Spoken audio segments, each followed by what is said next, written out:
They say the hard part is not crossing the line, but they're wrong. The hard part is walking away, after you already crossed it in your head 100 times, because yesterday I slipped. Not in body, but in a moment. And it scared me more than anything else. Before I tell you what happened and how I almost lost everything, like, comment, and subscribe if you've ever flirted with a mistake you were terrified to make. Let's finish the story. I thought I was in control. Emma had been reassigned. We barely saw each other anymore. But then came the message. Congrats on the product launch. You killed it. Coffee sometime to celebrate? Harmless, right? But I stared at that text like it had teeth. Because buried inside it was the version of me I thought I'd buried weeks ago.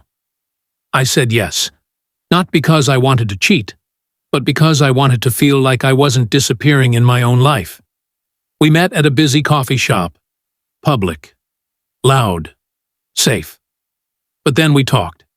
And I laughed, really laughed, for the first time in days.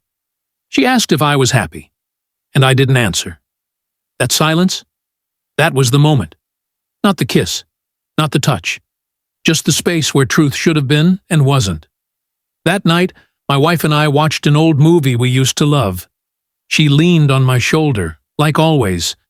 But for the first time, I felt like I didn't deserve it. Because I knew what Emma's smile meant now. Not temptation, escape. And that's when I realized it's not just about being faithful in actions. It's about being faithful in absence, in how you speak someone's name in your own mind. And I had failed. The next day, I told Emma we couldn't talk anymore. At all. She looked hurt. Did I do something wrong? I said no. Because this wasn't about her. It was about a version of me that didn't want to disappear into routine, and used her attention as proof that I still mattered. She nodded, quiet, graceful, and then said, "You're a good man for trying." But I didn't feel like one.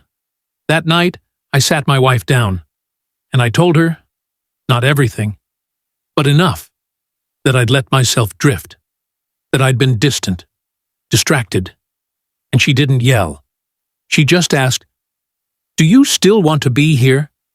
And for the first time in weeks, I didn't hesitate. Yes. We went on a walk the next morning. No phones. Talked about nothing. And everything. She said she missed me even when I was right there. And that hit harder than any flirtation ever could. Because love isn't measured in grand gestures. It's measured in presence. In the choice to keep choosing someone even when it's hard. Especially when it's hard. It's been a month. Emma and I haven't spoken. My wife and I aren't perfect. But we're real again.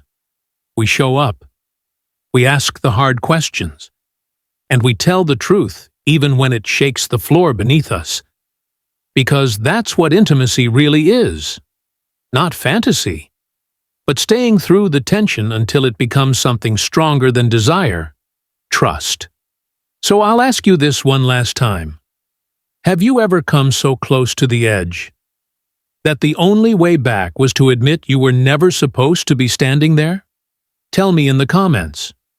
Or just drop a peace sign if you've made peace with something hard.